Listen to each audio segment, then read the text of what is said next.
Hi everyone and welcome to Bridging the Gap. I'm your host, Kelly Lovell, and this week I'm joined by our expert guest, Evan Carmichael, and we're going to explore tips for young entrepreneurs. Evan believes in entrepreneurs. At 19, he built and sold a biotech software company.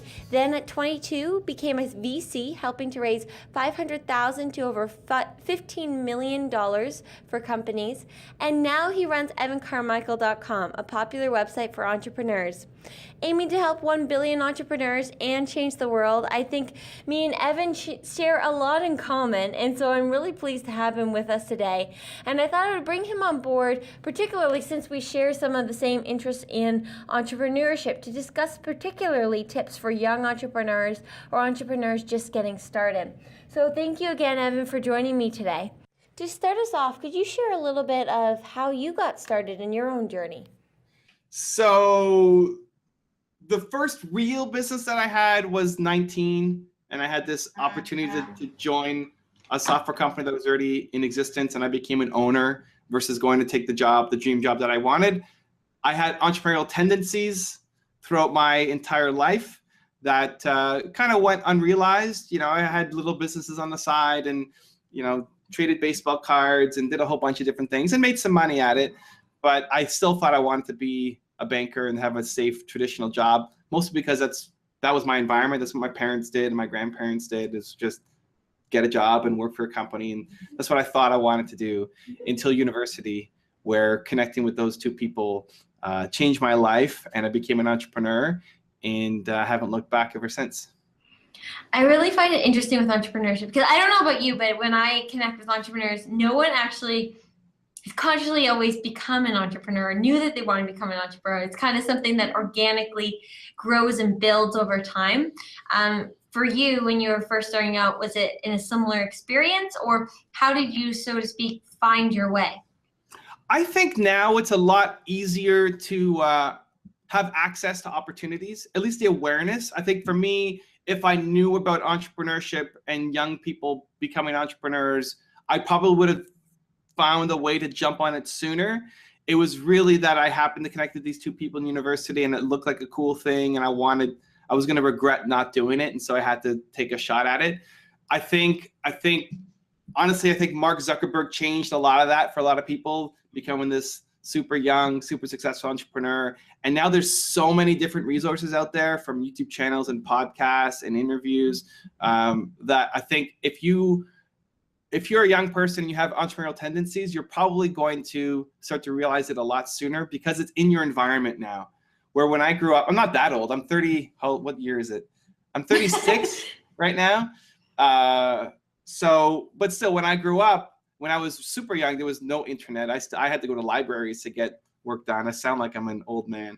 But it was a limited environment compared to what we have available now. Or think of lots of people who watch my channel are 12 years old and 13 and 14 and 15 and starting businesses. And I think it's so much easier now to know that it's possible to have success. There's a lot more role models to be able to follow, young people who've done it, than ever before. And the costs are so much lower to get started compared to before, that a lot more people are taking that bet on themselves. So I'm fortunate that I met those two people and connected in university. Otherwise, I don't know where I'd be right now. But I think for a lot of people, they can get that source of inspiration. Like maybe they come and they hear you speak at an event, and that's the thing that changes it. Or they watch your YouTube channel and you say something that sparks them to want to follow that path. There's never been so much motivation in mentors to follow, and it's only going to get more and more open and available to everyone. Well, I definitely agree with you in the sense of I've noticed in our generation that we're in a time right now where many are taking kind of our futures into our own hands, so to speak, and shaping them. And I've heard a lot from my peers that's kind of seeing the recession and all these different things that have happened over the last couple of decades, so to speak, that there more and more individuals want to kind of take on to their own future, and they don't want to put in the hands of a corporation or something else.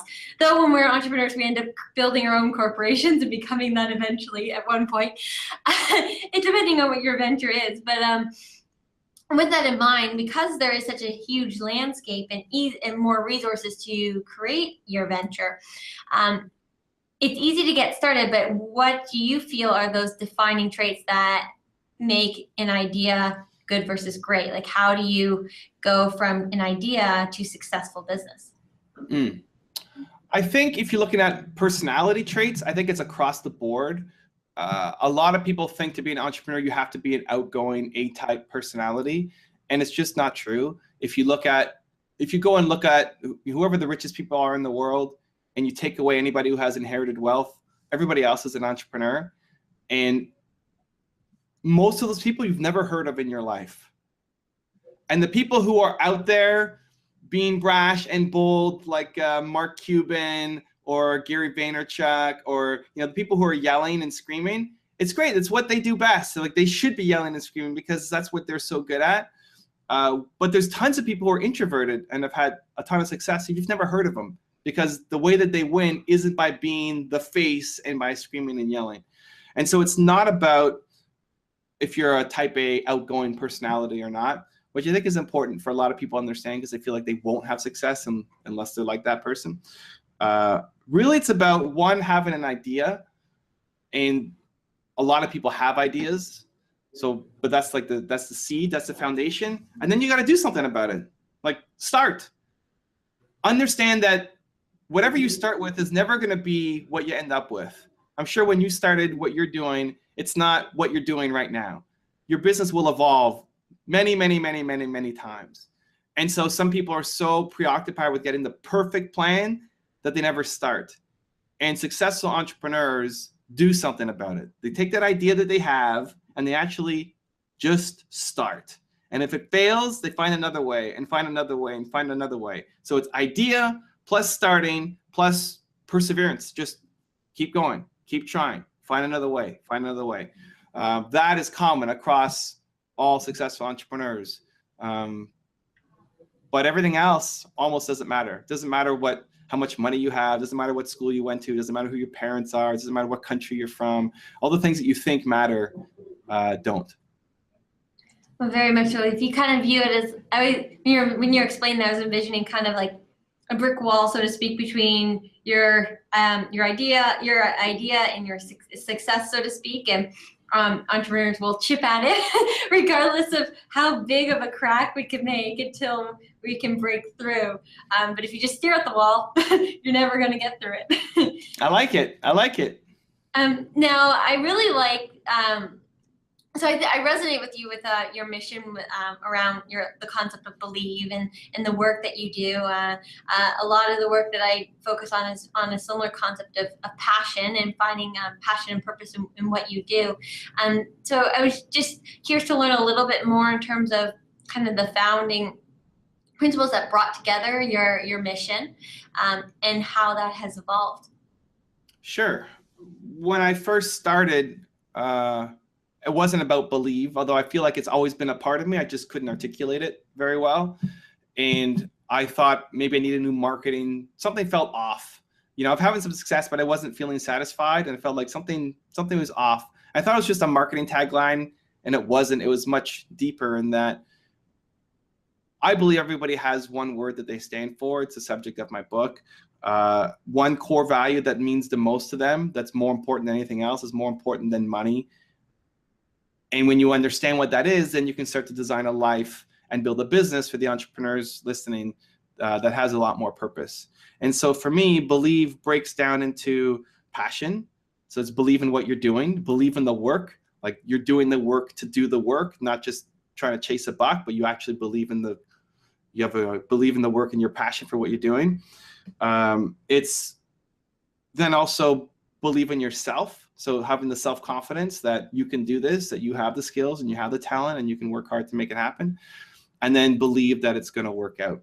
So the conviction to follow through and have the perseverance. And so that's how believe breaks down for me. And it touches everything that I do, from the environment that I'm in, from the people that are on the wall behind me in my office, from the content that I create that's public facing, from how I deal with my team behind the scenes. Believe becomes the filter through which I see the world, and has had a tremendous impact and changed a lot in my life and my company every single major important decision is run through the believe filter, and then we can make an important decision based off of that. Well, really what you're describing is the sense of that journey of identity, in a sense of, and that can relate to finding your mission and identity as a business for your entrepreneurial venture. But I think it could also relate for when we're young and we're trying to just figure out who we are as well, and understanding that, kind of find that one thing we stand for that defines who we are, and then sets the preface for how we build relationships and or make business decisions and such. So do you have any advice for young individuals who haven't found that identity yet on how we can go about identifying, because you mentioned how it was kind of always in your life, but took a little bit to realize, so where are the signs, so to speak, of how we can find that identity? Yeah. So, for young people, as you're growing up, you get your beliefs from your parents. Mostly you get your beliefs from your family, your friends, your environment. And a lot of those beliefs support you and have helped you get to where you are. But a lot of those beliefs also are limiting, and they're not all yours. Like, that's not really what is most important to you. And at some point in everybody's life, you have to figure out how many of these beliefs are actually helping me versus somebody else's reflection. And one of the exercises, so for me, it's finding your one word. You understand that. That's the self-awareness to then go build a life and a business that matter. To find your one word, it starts by looking at what are all the things that have always made you happy in your life.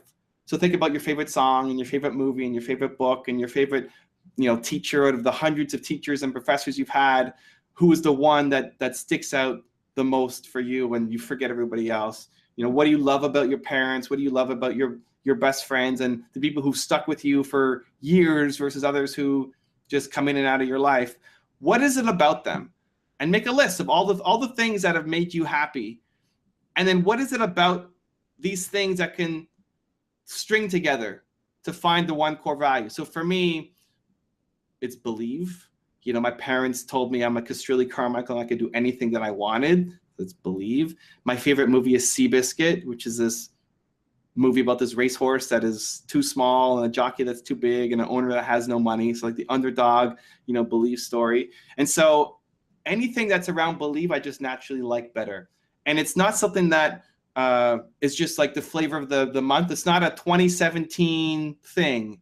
It's what you've always been and what you always will care about. I believe in people. I want to build them up. If you gave me whatever amount of money to tear somebody down, I'm not going to do it because it goes against my most important core value.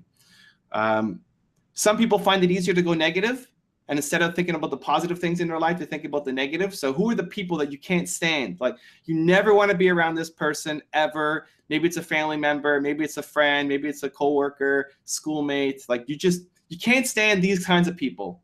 What is it about them that you can't stand? Because they're probably not a terrible human being through and through. They just have some characteristics that you don't like, right? And so what is it? It's great to know. Like, what is it about those people that you hate? And then the opposite is going to be what you stand for. This is what your one word is. And so there's a few other exercises in the book, but that's a good starting point to try to figure out what it is that you stand for. And then if you know, okay, I'm all about compassion. If that's your one word, compassion is so important to me. Then you start to look at your life and see, well, what is not allowing me to be compassionate? What people do I need to maybe eliminate from my life? Or what opportunities do I need to now go for to allow me to be more compassionate? If you're going to start a business and be an entrepreneur and be your own CEO, you better do that compassionately. How do you hire compassionately? How do you build a product with compassion, right? And it's great because it'll work. It'll make you lots of money. It'll make you more financially secure, but it's also more fulfilling because you're building a business and a product and a service that is around what your core belief is. And so it doesn't matter what it is, believe, compassion, impact, whatever it is, there's tons of different words. As long as you feel like this is it, having that self-awareness opens up just insane amounts of doors. And if you can figure that out at a young stage in life, it's so powerful. Well, and to add on to that too, in the sense that when you have that strong sense of identity and confidence, that kind of transpires into your relationships too. Since that other people start to gain a higher respect for you, and in a lot of ways can allow you an opportunity to build a deeper relationship, because you'll find someone else who also believes or connects on that, or is also holds a value of compassion at a high level. And those types of relationships wouldn't be able to form until you first have that clear sense of purpose. Yeah, absolutely. And you can now attract those people into your life more as well. If you're building a business and you put out a job ad and you want to hire a graphic designer to make you a logo, you don't want just any graphic designer who has the skills. You want somebody who shares the same belief system as you, who loves the mission, because you're going to now not just get their mind, you're going to get their heart and soul, and they're going to give you a much better product. Yes. And with that in mind, and kind of looking through some of all the different individuals you've spoken to over your journey, and in your work with Believe and such, is there any one trait or advice that you've learned from someone else that has kind of stuck with you on your journey? Some of the biggest lessons are from the people that are on the wall behind me, and I've learned different things from a lot of different people. I think one of the more surprising ones that I didn't expect was Howard Schultz, who is now the former CEO of Starbucks. He just stepped down about 2 weeks ago. And he is all about living your values in your business. And he's been a role model for me in that respect. And he's in the book a couple times, where he sat up at a shareholders meeting and somebody asked him, why are you supporting gay marriage? Why? Starbucks was one of the first to support equality in gay marriage of any of the big companies in America. Why are you supporting gay marriage? Like, we're a coffee company. Just sell coffee. Help. I'm a shareholder. Make me money. Don't support gay marriage. It's not a good thing to do. Like, don't be political. Don't take a stance. Just make me money. What are you doing? This is a wrong decision. And Howard got up and he said, you'd expect like a typical CEO, like safe, boring, political, answer, not try to say anything and just avoid it. And he stood up and he said, there's a great YouTube clip of it. He said, the lens through which we made that decision was not an economic one. It was out of the respect for the diversity of our people. And if you think you can make a better return on your money somewhere else, then feel free to sell your shares in Starbucks and go buy something else. And I love that, like taking a stand for your beliefs, even though it may not be the most financial, it may not lead to immediate financial gain for you, because you can guarantee that there's a lot of people who would watch that video and then say, you know what, I love Starbucks now. Starbucks used to just be a coffee company, but I love their mission. I want to go buy Starbucks. You can bet that a lot of the employees are not going to say, I want to work at Starbucks because I believe in diversity. Even if I'm not gay, I still want to go work there because I believe in diversity as well, and I love the mission. And so you may not see the short-term impact, but the idea of valuing something more than money and bringing that to business was really inspirational for me. So that's one of the ones that I've learned a lot from. Yes. Well, and then very much even in the example, I see your core value belief, like that is an epiphany of kind of using that as a force, so to speak, for in business for good. And in a similar front, I see more and more the area of social enterprise or social purpose businesses growing, particularly among young entrepreneurs. It seems like almost every business that starts has to have a social component or aspect to it. In some ways, I believe it. I know we're using believe a lot.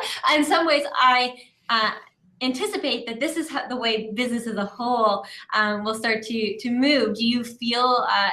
What is your opinion on that in terms of the value of social enterprise and where we might see that growing?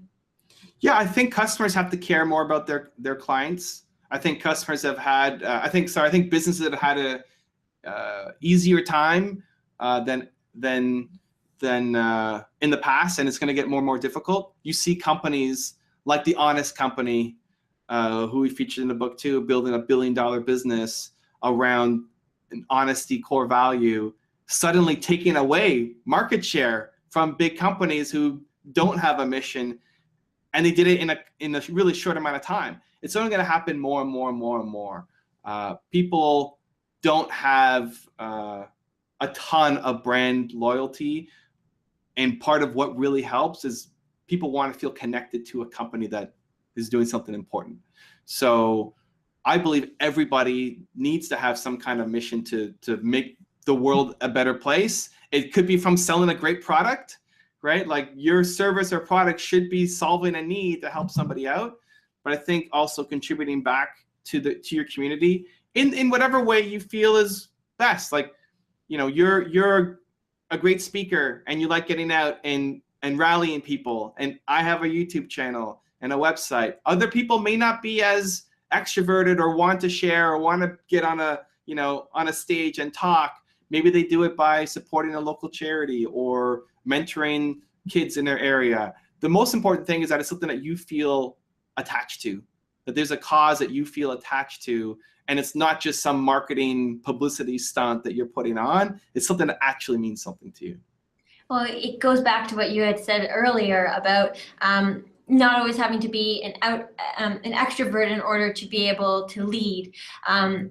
Some of the most successful individuals that we know, you're right, a lot of them, we actually don't know them because they lead from behind, in the sense that they empower others and aren't necessarily the big poster boy face on a product or service, but have led quietly instead. So I definitely, I think that's a powerful point. With that in mind, I wanted to take a moment to now reverse the conversation, because I acknowledge that this is still your channel as well, and I'll flip the reins back to you for a few minutes.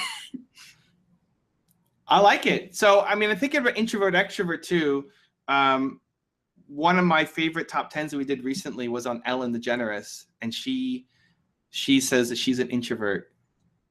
And that was actually shocking, because you don't think of Ellen as an introvert. You think of her as this person who's dancing and goofy and joking and a comedian and, you know, asking questions. Why would you want to be on stage as a comedian? And why would you want to have your own talk show if you're just so introverted? And so if you want to be a talk show host, or you want to have a YouTube channel, you want to, you know, be a success on Musical.ly or whatever you're going after, even if you are introverted, it doesn't hold you back from being able to do it. You just have to do it your way. You can't do it the Mark Cuban way. You have to do it the Ellen way and find your path to be able to do it. And so I'm curious for you, role models that you've looked up to or learned from. I'm a big fan of Ball & Success, and so the people that you've met or aspirational mentors, who have you learned from that have been you've learned some good lessons from?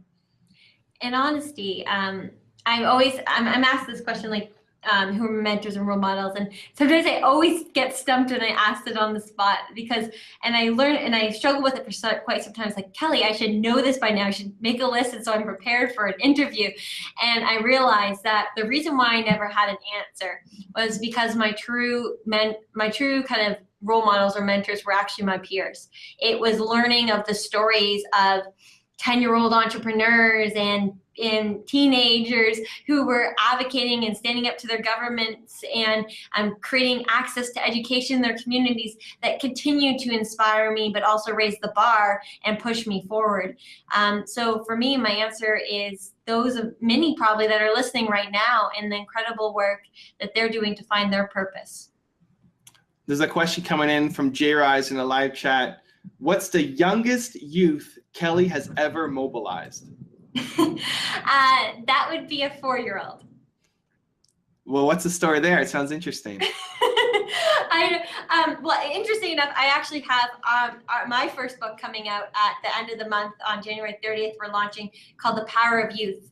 And it features 200 inspirational stories of youth from around the world, over 58 countries represented in the book.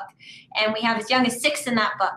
But I think she started when she was 4, and she was collecting clothing for her peers in need, because she realized, she asked her dad one day, why do kids on the TV that she saw an ad not have what I have? And so he told her how, and she learned that there were some kids that weren't as privileged as her. So she decided to raise and collect all her clothing, and then she brought it to school, and now has created a movement across the province here in Canada, donating tons of clothes to those in need in different countries. That's very cool. And so that story's in your book? That one is, yes, that. And then we have individuals, a 16-year-old who's engineered technologies that help the vision impaired and restore their sight.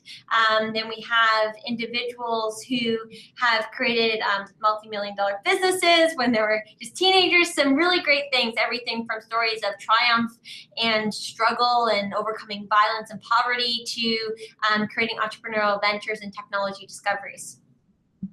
I love it. Very cool. Well, good luck on the launch. I've just been through that and still publishing it out there and getting media and all that stuff. So it's a fun journey, and I hope you enjoyed, and best of luck with the new book.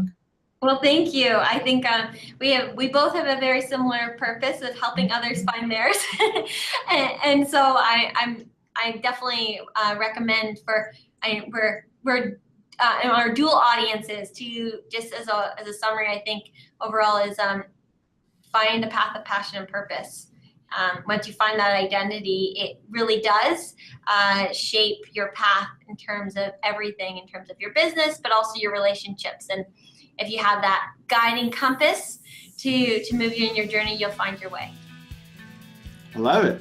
Thank you again, Evan, for joining me on Bridging the Gap. I really appreciate you taking the time to share some of your insights with us. For those of you listening, now it's your turn. What do you think? Add your thoughts to the discussion using the hashtag Bridging the Gap on Twitter, and give this podcast a thumbs up if you like some of the advice or conversations that have been shared. Thank you again for listening, and remember, together we can start bridging the gap between industry and youth.